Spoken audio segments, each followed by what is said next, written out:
Evet, o zaman açılışı yapıyorum bebeğim. Arkadaşlar gözüküyor mu burada? Da konuk olarak Burak Yıldız var. Kendisi çok doğal bir karakterdir. Bu arada Burak'la da ufaktan nasıl tanıştığımızı...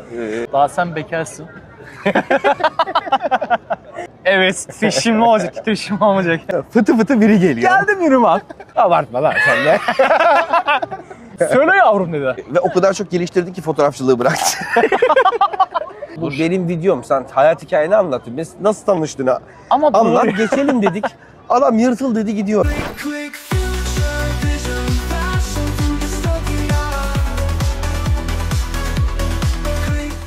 Evet, o zaman açılışı yapıyorum bebeğim.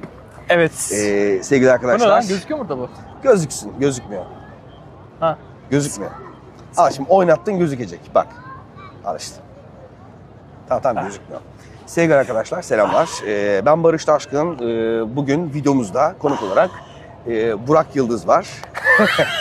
Kendisi çok doğal bir karakterdir. Evet, söyleyeyim. Şu anda Çanakkale'deyiz. Bu arada bu videoyu belki Çanakkale'deyken editleyeceğim. Dolayısıyla da yanımda bir bilgisayarım, taşına bir bilgisayarım yok. Onun için de telefonda basitçe editleyeceğim. Böyle çok evdeki yaptığım güzel bir edit olmayacak. Onu baştan söyleyeyim. Yani spontan, doğal, gırgır şamata muhabbet yaptığımız bir video olacak. Bu arada Burak'la da ufaktan nasıl tanıştığımızı video içeriğinde geçirebilirim. Anlatacağız. Ufak tefek argolarda olabilir. Lütfen kusura bakmayın. Mümkün olduğunca biplemeye çalışacağım. Burak'la nasıl tanıştığımızı Burak anlatsın istiyorum. Ben anlatayım. Sen anlat. Yıl 2014. Ben yılları hatırlamıyorum. 2014 ya hatırlıyorum. Daha sen bekarsın. Amfot diye bir kulüp vardı Ankara'da. Fotoğrafçılık kulübü. Fotoğraf kulübü, evet. Anıtkabir'de bir etkinlik varmış. Barış da orada yöneticilik yapıyor kulüpte. Ben de tek tük fotoğraf çekiyorum böyle. 600'de Canon vardı. Bir de ne vardı kit olarak lens? 18-55. Lan millet çekiyor güzel. Arka plandaki yerler puslu diyorum. O zaman fluyor ama bilmiyorum, puslu diyorum o zaman orada. Lan millet çok güzel çekiyor, ben niye çekemiyorum? Dene. Olmuyor. Neyse bakıyorum Barış çekiyor orada. Allah Allah benim makine bozuk galiba diyorum. Fıtı fıtı biri geliyor. Geldim yürüme. En son bitse artık ben de utanıyorum. Herkes gitsin de en son gideyim yanına. Hadi konuşayım ne olacak, nasıl yapabilirim diye. Abi dedim bir şey diyeceğim dedim. Şöyle baktı. Abartma lan sen de. Söyle yavrum dedi. Abi dedim bir şey söyleyeceğim dedim. Benim çektiğim fotoğraflarda böyle arka puslu olmuyor. Senin çektiğin fotoğraflarda arkası puslu oluyor. Ne yapmam gerekiyor dedim. A few moments later. Öyle tanıştık. O günden beri dost olduk, kardeş olduk. Birbirimizin sürekli yanındayız. Ve o günden beri kendini epey geliştirdi. Ve o kadar çok geliştirdi ki fotoğrafçılığı bıraktı. Artık yeterdim, bıktım dedim. Zaten en son seviyedeyim. Dedim yeter dedim, bir yerde bırakayım dedim ben bunu Zirvede dedim. bırakmak lazım diyorsun. Aynen bırakmak gerekiyor dedim. Ama belli olmaz. Sen Çanakkale'ye gelirsen dedim ekstra işle alakalı.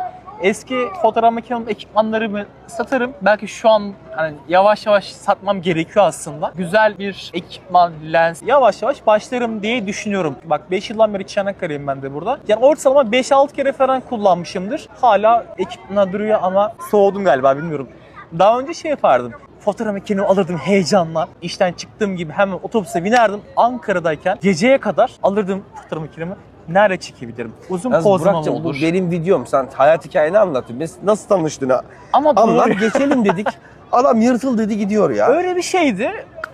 Artık bıraktım. Ama ileride zamanlar belki başlayabilirim. Belki. Kampa gidelim ya bu arada ben buradayken hazır. Bir ara gidelim bir hafta sonra kaçalım. Diyelim. Marrakeş. Marrakeş. Marrakeş. Makara. Ya- Etiket değilim onda. Bir mekan var Makara. Ütopya Makara Camping. Lan böyle bir anda spontane ismini söylemem gerektiğini bir türlü adını söyleyemiyorum. Hep ağzımdan şey çıkıyor. Marrakeş. Lan Marrakeş'ten anasını satayım. Öğrenci. Kaldı öyle. Birkaç kez daha gitsem öğrenirim de adını. İlk defa fotoğrafçılığa başlayan biri olsaydın ve benim de fotoğrafçı olduğumu bilseydin bana ne sorardın? İlk defa fotoğraf Çekmeye başlayacaksın. Başlayacağım. Bana ne sorardın? Hani fotoğrafçıya ne sorardı insan? Fotoğraf Arkası nasıl çekmek- puslu oluyor? Arkası nasıl puslu oluyor birincisi. Senin bana sorduğun bir soru vardı. Portre mi çekeceksin? Manzara mı çekeceksin? Uzun pozlama mı yapacaksın? Geniş açım gerekiyor.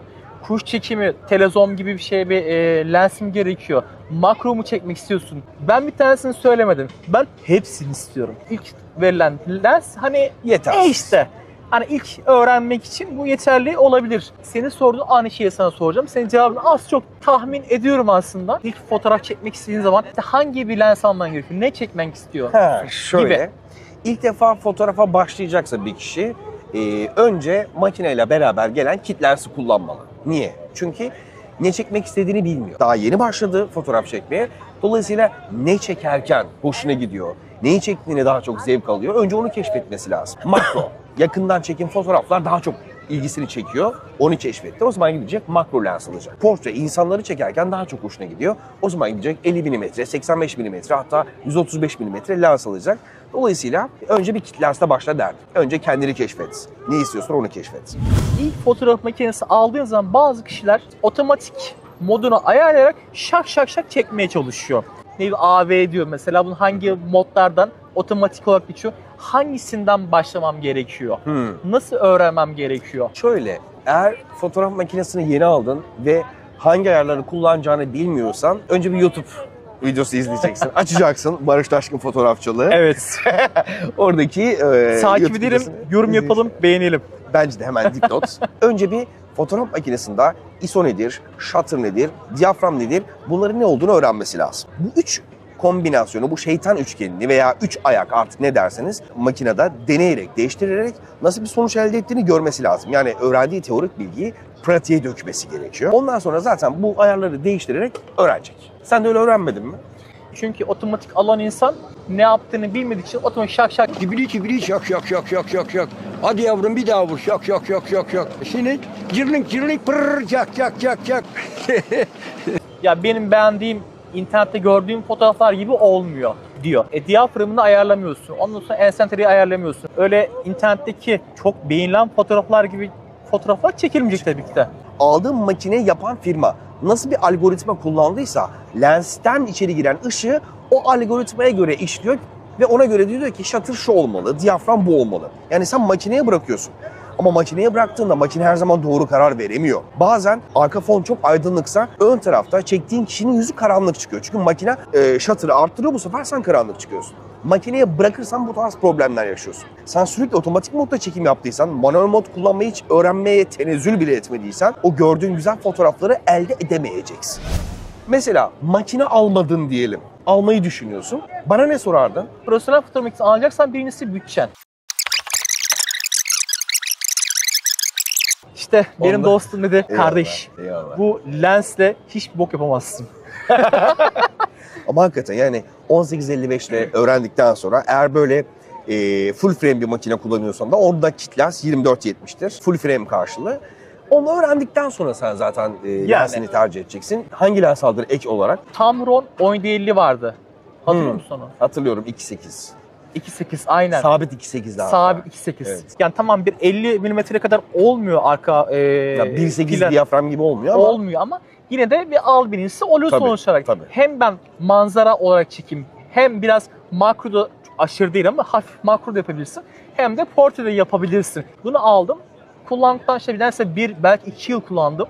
Belki daha fazla çünkü diğer aldığım makinelerde onu kullandım. Yanlarını 50 mm, 100 mm makro için 2.8 diyaframın bulanıklığı da artık yetmeyince evet 1.8 50'lere 85'lere geçti. 85'e 100 mm o makro içinde aslında.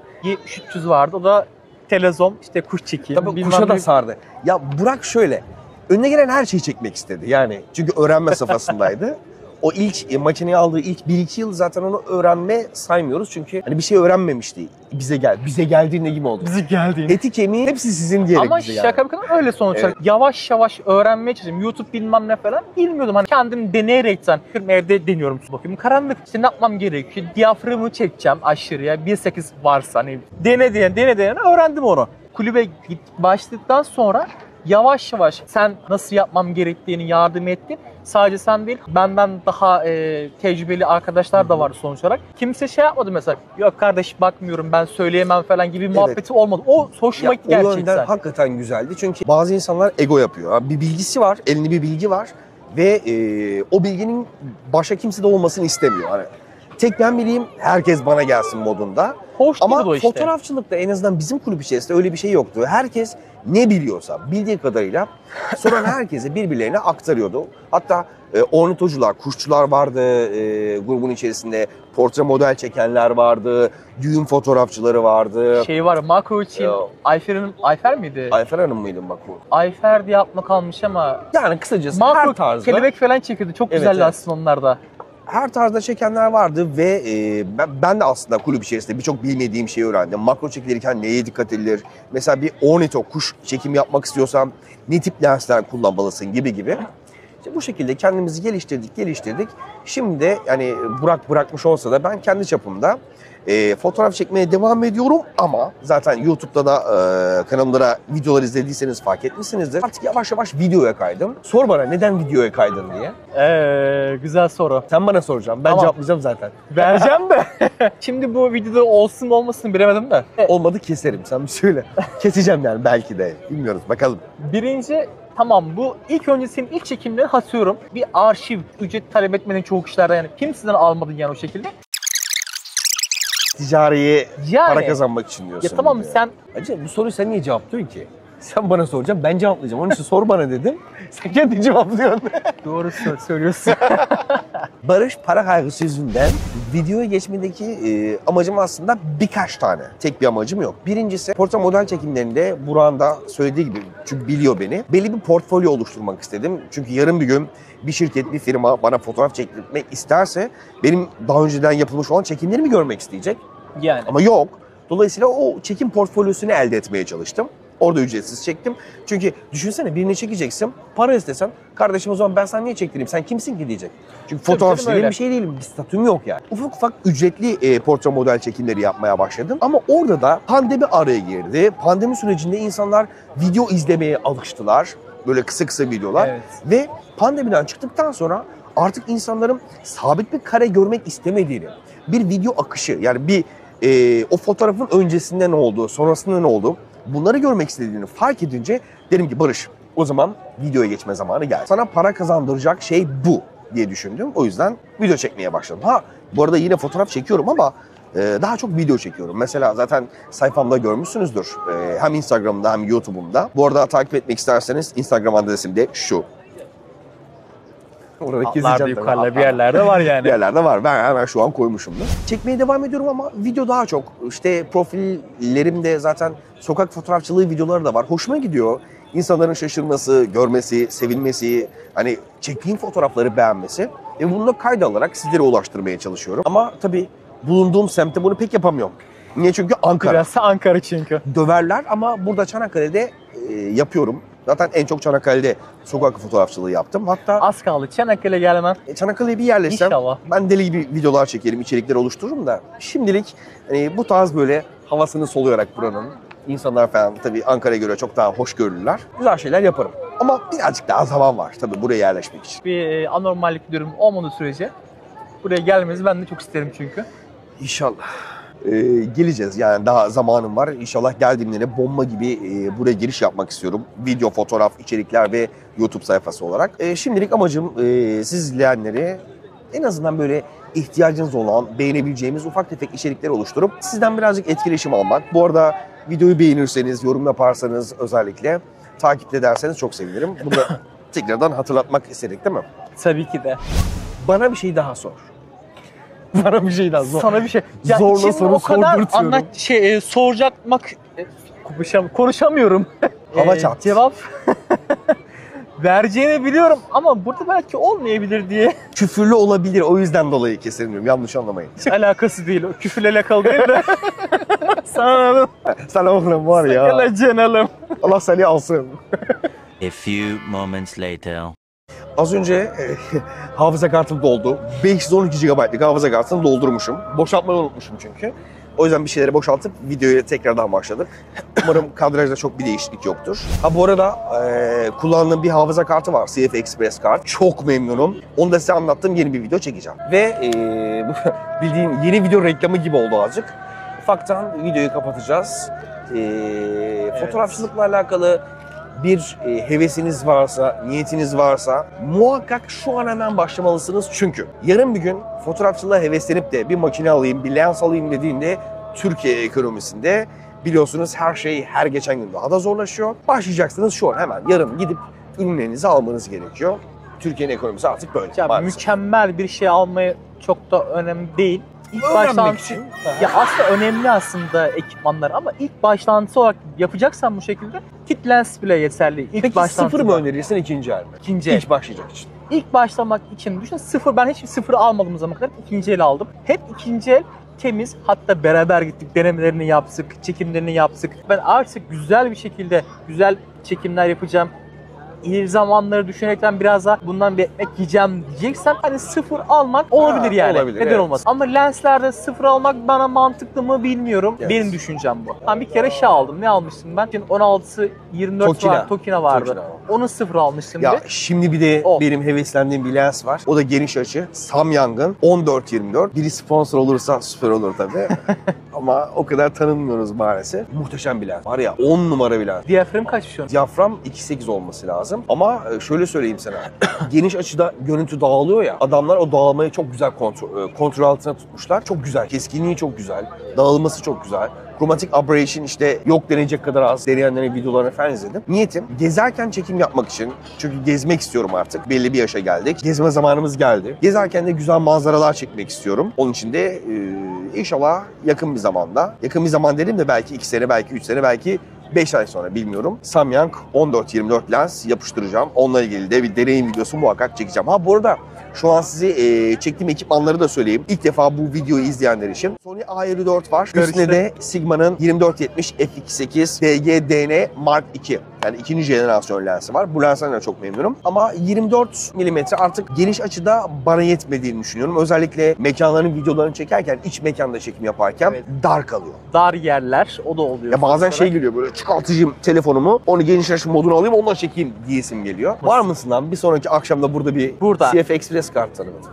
Ya ben zaten kartla ilgili bazı Olabilir. detay çekimleri yaparım. Burada da oturup beraber kartı tartışırız. Neden CF Express kart kullanılmalı? Hangi CF Express kart almalıyız? Artıları, eksileri, faydaları, zararları O zaman bunlardan şöyle bahsederiz. yapmamız gerekiyor. Kartlarla alakalı çok aşırı bir bilgim yok. Sen bana yol göstereceksin. Ha, Yine şey gibi. Ben sana soruları hazırlayayım, Evet, bana yazarsın, ben sana söylerim. O zaman televizyon spikeri gibi eline bir kart Ben de bulacaksın. sana şey derim o zaman yine. Barış abi, benim kartımın okuması, yazması çok yavaş. Ne yapmam gerekiyor? Tamam, bu şekilde de Bunu Burak'a konuşmamızı yaparız. hafıza kartı seçimiyle ilgili bilgiler verelim. Kendinize iyi bakın, hoşça kalın.